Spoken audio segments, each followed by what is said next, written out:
When a body was found in flames, a teen girl became the girl in the wheelbarrow. Everyone had their own theories about this unsolved murder, but there was far too many suspicious men surrounding this. It took 12 years to solve, and the killers have been convicted, but some believe the evidence against them wasn't enough solid proof to prove their guilt. Was it her ex-boyfriend, her current boyfriend, her obsessed friend, the military man, the man who had their fingerprints on her car? Were several of them working together?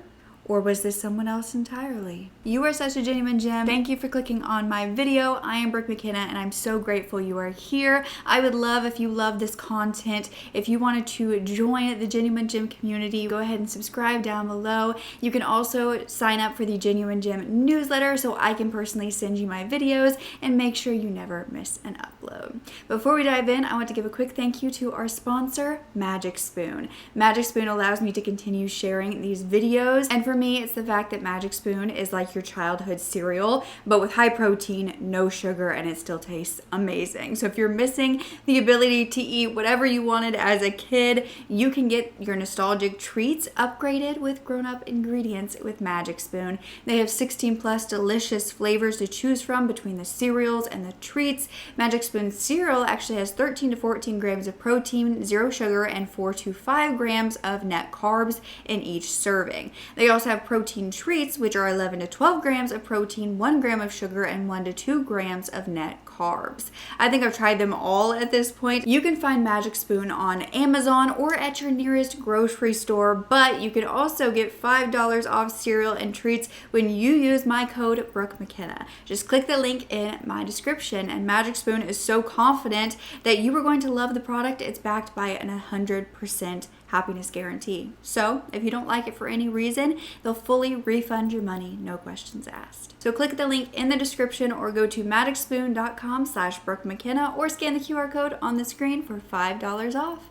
Now let's get back to the story. So the Friedley family had built their home in the mountains of Pinyon Pine, California that was right above Palm Springs. This was Ron, his wife Vicky, and their 4 daughters. Tiffany was from a previous marriage of Vicky's, but Ron did raise her, and then they had 3 girls together, Tanya, Drew, and Becky. Now they were all super close and the parents loved each other, but they would end up divorcing after 13 years together. Now Vicky remained in this home in the mountains with the girls, and soon enough Tiffany, Tanya, and Drew were growing up and moving out, so by 2006 it was just Vicky and her youngest Becky. This 53-year-old Vicky then fell in love with a 55-year-old man named John Hayward. John actually had 3 children from a previous marriage, but again, they were grown and out of the house. So when Vicky and John realized how much they had in common, one commonality was actually their love of the outdoors. So John adored this home in the mountains, and he actually moved in with Vicky and now 18-year-old Becky. It was a beautiful, almost secluded home that was high enough to avoid the heat of the desert and the busyness of the city below. John had actually told his daughter Katie that he loved living there, and he often called his new girlfriend Vicky his cupcake because she was so sweet. It was a long drive up this desert mountain road. Your closest neighbor was said to be about 5 acres away, and the bars on your phone for service were non-existent. But it was safe, it was free, no one would ever bother them, is what they believed. But no one would ever hear them scream either. On September 17th of 2006, a 911 call came in from that very home on Alpine Road in Pinyon Pines. The caller stated that the home was on fire. They were a neighbor and they were trying to contact the people inside and who lived there. The call came at about 9:51 p.m. and even though the official dispatch wasn't sent out until about 10:51, fire trucks were already headed that way because they were afraid of wildfires at that point and this spreading even further. So a citizen named Timothy was actually the one on the 911 call, and he had seen the house in flames. He tried to shout through the doors, "Anyone home? Do you need help?" And he wasn't getting any answers, and so he began to look around, and that's when he reached the backyard. He saw what he hoped was just in preparation for a Halloween decoration. When investigators and firefighters arrived on the scene, the home was engulfed in flames. While firefighters were trying to put out the flames and rescue anyone possibly inside, the sheriff's investigators searched the scene. And that's when they would find what the neighbor had referred to as a Halloween decoration because it was so disturbing. But it was actually a burning wheelbarrow in the backyard of the home, and inside was the body of a girl. After putting out this fire, 2 more bodies were found inside of the residence. They were charred, but this was a woman and a man. One was in the laundry room and one was in the kitchen area. It was believed both on the first floor, but the person in the kitchen could have actually fallen through the second floor when the house crumbled down due to the fire.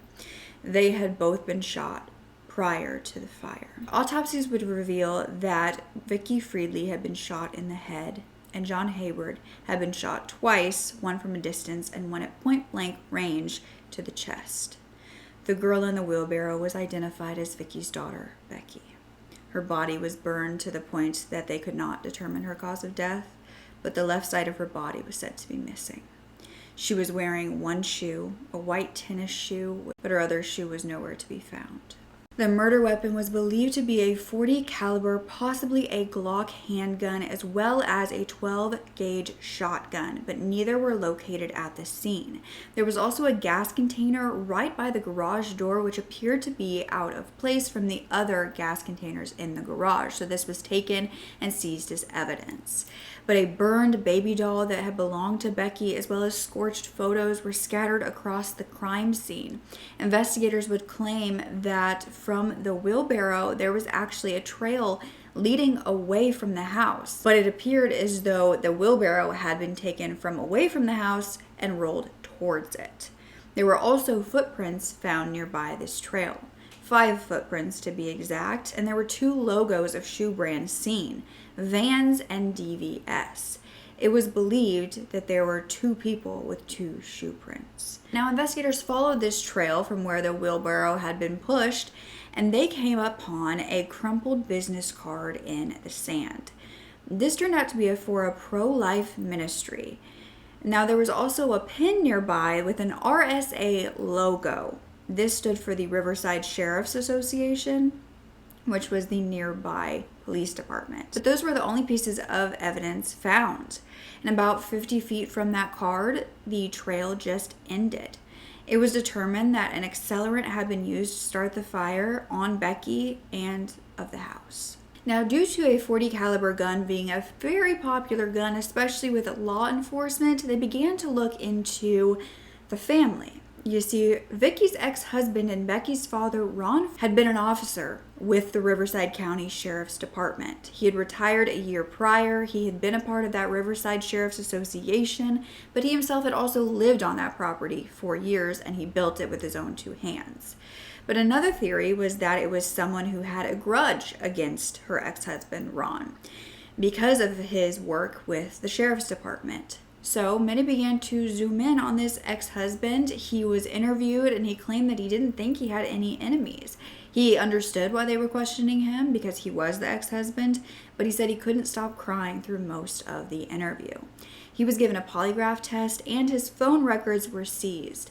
And Ron Friedley was then ruled out as a suspect due to his 12-hour distance from the home when the murders occurred. You see, Ron, he had moved to a house in Northern California that literally took 12 hours to get to the home that he had originally built in Pinyon Pines, and he was tracked there at the time of the murders. Vicky and Ron had also ended their marriage on good terms. The whole marriage, Ron was said to dote on his daughters and his wife, and they just grew apart. It was said that Vicky and her new boyfriend John mainly kept to themselves, but they did have a very loving relationship. Vicky was a very kind-hearted woman. She was said to be a vivacious, happy-go-lucky, loving person. She had studied to be a nurse and was working at Macy's department store. She loved being a mom, gardening, sewing, quilting, cooking. She had taught all of her daughters to cook from a young age. John had actually grown up in Southern California. He had 3 children in a previous marriage. He was a contractor. He loved restoring old tractors as a hobby. He loved working with his hands, being outdoors, and he loved this area. But Rebecca Annalee, or Becky, was said to be a smart, fun, happy person. She was born in Palm Springs, where she spent most of her life until they moved to Santa Clarita for her senior year of high school. But at the time of the murder, she was actually attending the College of the Desert, where she was studying to be a nurse. Now, even though she was the youngest, she was said to always be there for everyone, put smiles on their faces, and even though she was literally 4 years younger than any of her sisters, growing up, Becky would try to help them with their homework. She was said to have a remarkable sense of humor and the ability to make others laugh. She enjoyed dancing, acting, and spending time at the beach. But no one knew why she was burned to death in that wheelbarrow. The next suspect was one of the victims himself, John Hayward, and his possible drug connections. But when that didn't pan out, investigators began to look elsewhere. Friends and family began to wonder if Becky was the true target here and that she could lead to the motive. Not only was she seemingly separated from her mother and her mother's boyfriend, she had also had an eerie connection to the way in which she was murdered. You see, Becky had long been afraid of fire. Her father, Ron, stated when she was younger, her mom had been making tacos on the stove, and Becky had actually pulled down a pan of hot grease on herself accidentally. She burned her chest. She ended up with third-degree burns, and since then she was very afraid of fire. So investigators began to theorize that it was someone who knew this about Becky and used their knowledge to make her murder even more torturous than it already would have been. So investigators dove into Becky's personal life and found that she had actually taken 2 weeks off from her job prior to the murder, and only 2 days before, Becky had actually broken up with her current boyfriend of 2 months. This was Jacob Santiago, who was the cousin Javier Garcia Jr., who was the best friend of Becky's. Interestingly enough, Javier's mother was the state Senate candidate and his father was a district attorney and investigator. So he definitely had connections, which some point out throughout this case. But it was time for investigators to track these two men down and get their statements. So Becky's best friend was actually Javier, whose cousin was her boyfriend. So investigators spoke to Javier, and he said he spoke to Becky around 7 p.m. the night of her murder. When he had heard about the fire, he immediately reached out to who Becky had told him she was going to be with that night. He said this was a man named Robert Pape. Javier claimed that he had called Robert after finding this out and asked him if he had gone hiking with Becky, like she had mentioned. Robert stated that he and a friend were supposed to meet with her, but they didn't end up going. So investigators found who this Robert Pape was and found that he was the ex-boyfriend of Becky. They had actually dated in high school. They were together for over a year. Many thought it was Becky's first love, and they had broken up around January 2006, 8 months prior to the murders, and she was already dating someone new, this Jacob Santiago, and he was also already dating someone else. But when investigators asked 18-year-old Robert why he didn't go on this hike with Becky, he said that he and his 17-year-old friend Kristen Smith were together that night, and they decided they wanted to go paintballing at the middle school instead. And they claimed that they were together, just the two of them, from 6 p.m. to 11 p.m. that night, driving around in Kristen's 1973 Oldsmobile. Now, Kristen Smith was interviewed as well, and he gave the exact same statement, but the only difference was that they were driving his father's Acura that day because the Oldsmobile car was in the shop getting worked on. He also said he had never been to Becky's home, but they had no alibi because no one had seen either of the boys that night. While working on cell phone analysis, the Riverside County Sheriff's Office would have someone enter the department with more in this case. A woman named Jeannie McDaniel claimed that she was friends with Becky, and she knew who did this. Jeannie said she believed that Robert Pape was responsible. She claimed that he had become possessive over Becky and would call her 20 to 30 times a night, and that was when they were dating. When they broke up, she said Robert got worse. Becky allegedly told Jeannie that he had threatened to kill her because he wanted her and didn't want anyone else to have her. Jeannie said Becky didn't think it was that big of a deal and she just let it go. But months later, investigators were finding charred photos of Robert and Becky inside of the home where 3 people had been murdered. Some alleged that Becky had cheated on Robert, which is why they had broken up. So the FBI would seize Robert and Christian's cell phone records for that night, and they found the two had been together from around 6 p.m. to 11 p.m. the night of the murders. Also, just before 7:30 is when each of their phones stopped receiving service, which is known to happen in the location of the mountains, like Becky's home. This was either the case or their phones had been turned off at this point. But this is how it stayed while the murders were said to occur and the house was set on fire. Investigators then received forensic analysis from the business card that was found at the crime scene. They had found DNA on it, matching Kristen Smith. On a search of Robert's computer, they found 8 months before the murders, around the time that Robert and Becky broke up, Robert was in a chat with a woman who would become his girlfriend, and she was complaining about an ex-boyfriend who cheated on her, and Robert offered to professionally burn down his house to get back at him. It was a year after the murders when searches were finally conducted of Robert and Kristen's homes. In Kristen's, they found 2 12-gauge shotguns, and in Robert's, they found 1 12-gauge shotgun. They also found expended .40 caliber shell casings in a bag and a recently purchased Glock holster, but no Glock. Vans were also found inside the home of both men, the same style shoes that were believed to be the footprints next to the wheelbarrow, but none of them matched the thread pattern of those footprints. This was also when DNA was collected from both of them.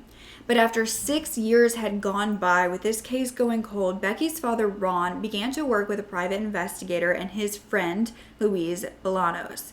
He was being told by the sheriff's office that they didn't have enough evidence for an arrest. But in 2012, the PI created a billboard on this case stating, "Does this make you sick? Then do something about it." It was a photo of Becky saying before and a simulated photo of a body on fire in a wheelbarrow saying after. It announced a $50,000 reward. The PI had also discovered that the day before the murders, Becky was actually at her job at Denny's when Robert came into the restaurant, and the two were said to have a very loud verbal exchange. There was more one way just coming from Robert. He was said to be heated and angry. Becky's cousin, that Becky had called on her way home, told her that this had occurred. But Becky said that Robert was not alone. He was with a military friend and that they were harassing her. Becky told her cousin that she agreed to go hiking with the boys the next night to make them leave her place of business. While on this phone call with Becky, the cousin said she lost cell phone connection, as she often did when she neared her home, and that was pretty much all they talked about. But her cousin said that she had told investigators right away after the murders, and they never interviewed her. So when her cousin saw this billboard years later, she called the private investigator. PI said that he briefly spoke with Robert and Kristen, but they had since ceased contact with him. Robert had denied a fight ever occurred at Denny's, but the private investigator held a press conference at the murder site around this time, and he said to reporters that he believed this case should and would be solved. Our mother and John were brutally murdered in their bedroom, and our childhood home was set ablaze. If that wasn't enough, our poor sister suffered the worst of it and was set on fire in a wheelbarrow after being caught while running away. I would have accepted anything from the investigators, any bit of information, care or concern, and I received nothing. This case can be solved. We believe the following to be true. The suspects were known individuals to Becky and or her family. The suspects lived locally at the time of the homicides and still may have strong ties to the community. Shortly after, on the 7th anniversary of these murders, another press conference was held by the private investigator. They were then able to get this case on TV to a show called Hollywood Heard, where they produced a reenactment based on police reports. They claimed that they believed that Becky was walking in on the assault when she ran for her life outside to the backyard, and these men chased her, killed her, and rolled her back towards the house in a wheelbarrow before setting everything on fire. This is when the tips began flying in, and so investigators at Riverside County Sheriff's Office spoke again with Kristen and Robert. But in March 2014, 7 years after the murders, the DA's office subpoenaed Robert Pape and Kristen Smith to appear before a grand jury. Investigators had gone to talk with these men again and had spoken to Robert. And Robert was found to immediately text Kristen, warning him that they were coming to speak with him. Then Robert and Kristen were arrested for triple homicide. Robert was now married to the girl that he had started dating after Becky, and Kristen was also now married and was a decorated Army veteran who had served tours in Iraq and Afghanistan, and he was awarded 2 Purple Hearts. Robert's sister and Kristen's father claimed that they were being wrongly accused. Kristen was then removed from the grand jury indictment because he was only 17 at the time of the murders, but a judge would later order him to stand trial. There's nothing new. They've had these 2 people's names since day one. To my knowledge, yes. DA's office has had this for at least 2 years. It doesn't sound very good when you put it that way. The 2 that were arrested were not suspects that have recently been uncovered. Public safety was at risk, wouldn't you say? To say that that someone did that and was not arrested for that many years, if you said that people weren't at risk, you'd sound awfully funny. The DA really have to rethink his decision to not file. What do you wish Paul Zellerbach or Stan Sniff would have done different in this case? Cared. I wish they would have cared. There were too many victims of a triple homicide, an unsolved, brutal triple homicide.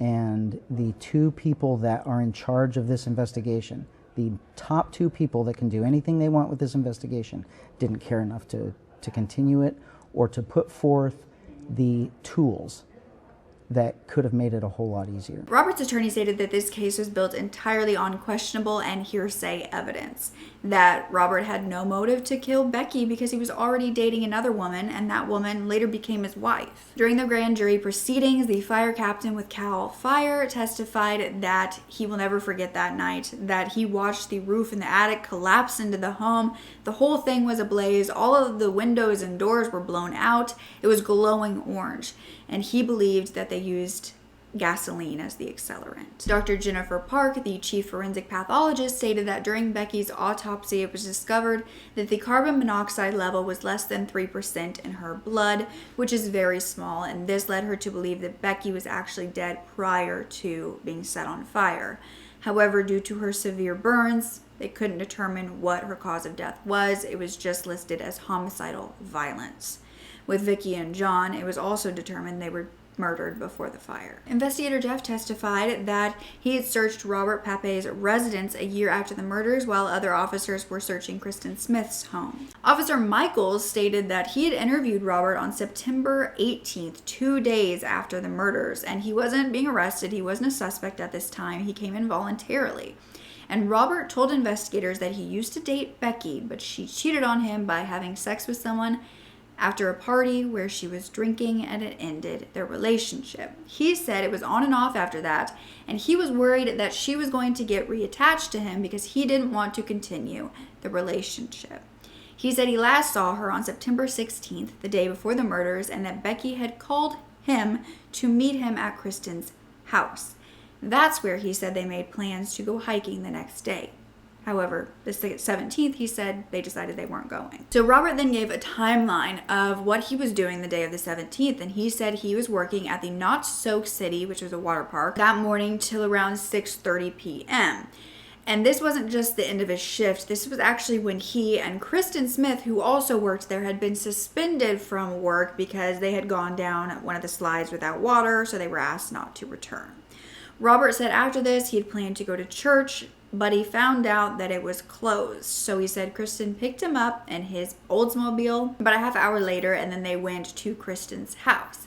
He said that they were there for about an hour before they went to James Workman, the middle school, to play paintball.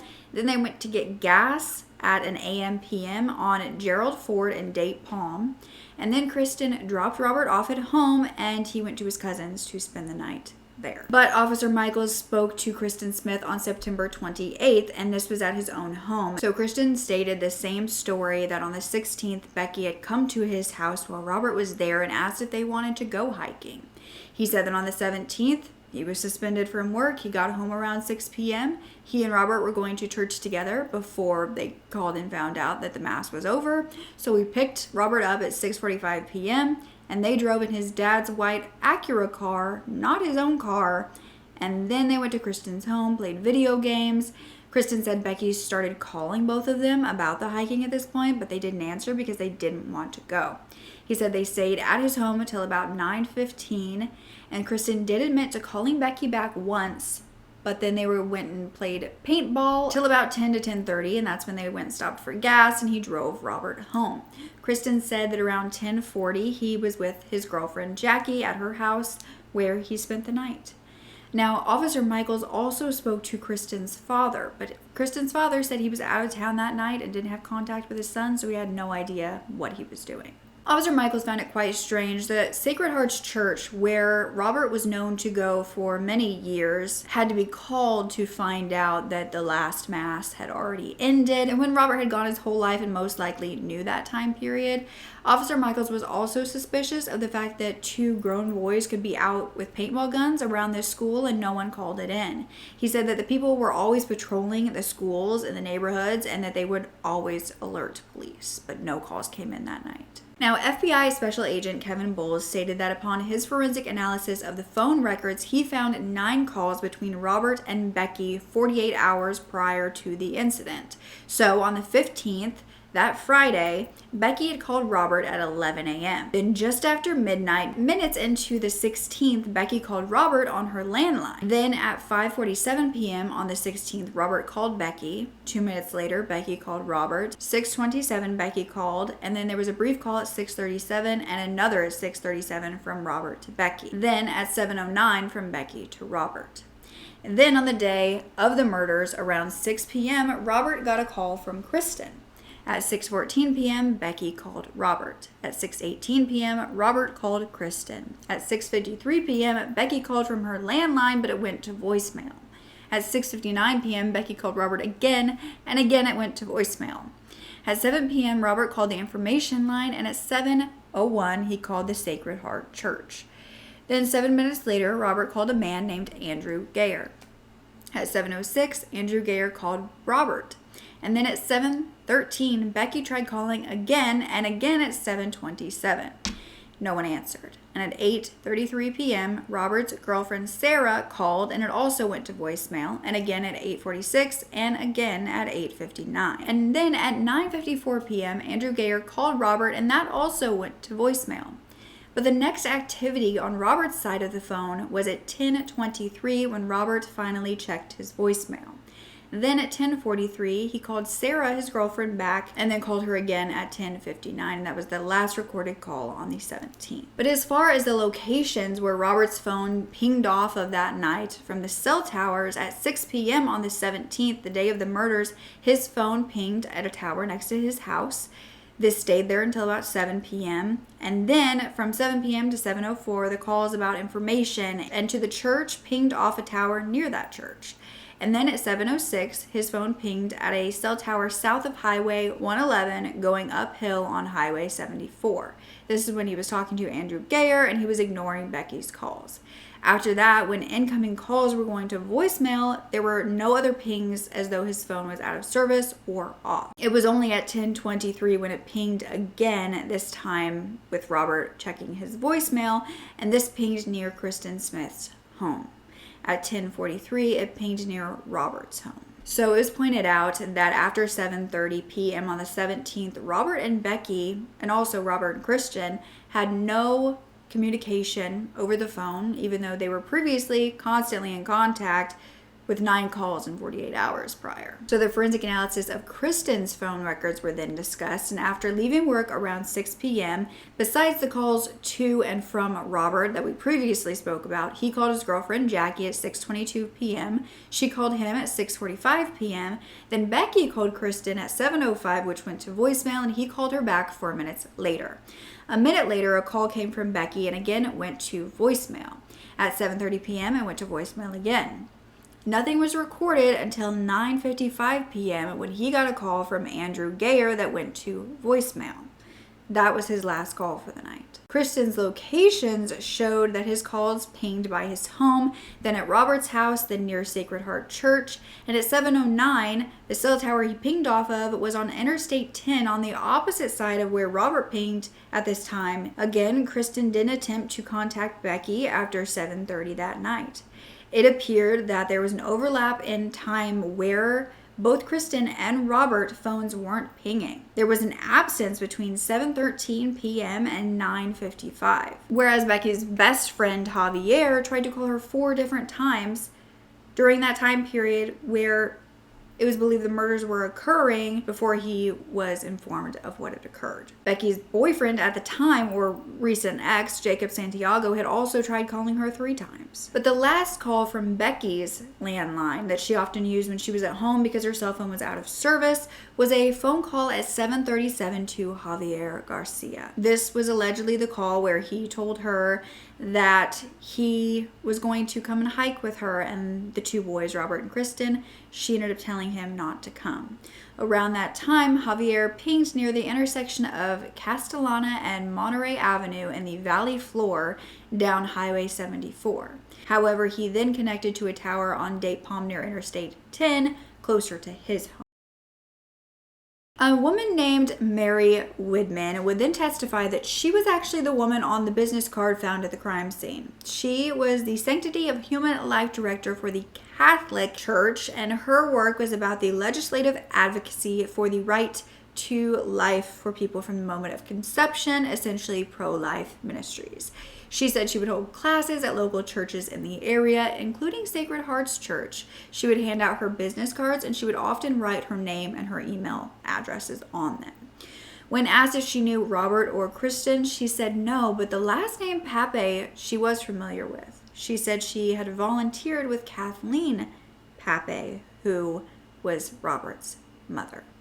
Although she said this didn't have a significance to her because there was hundreds of volunteers and hundreds of her business cards going out. It was unknown why Kristen's DNA would have been on it and how long it had actually sat there. Although it was strange because Kristen had claimed he had never been to Becky's house.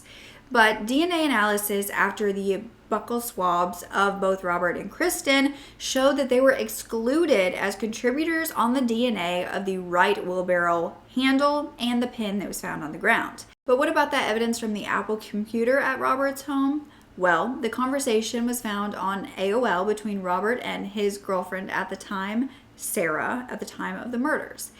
More was revealed about this conversation, speaking about burning down houses. Sarah had stated that she was cheated on by a professional crack whore, and Robert said, yeah, well, if you know where he lives, we can professionally burn his house down.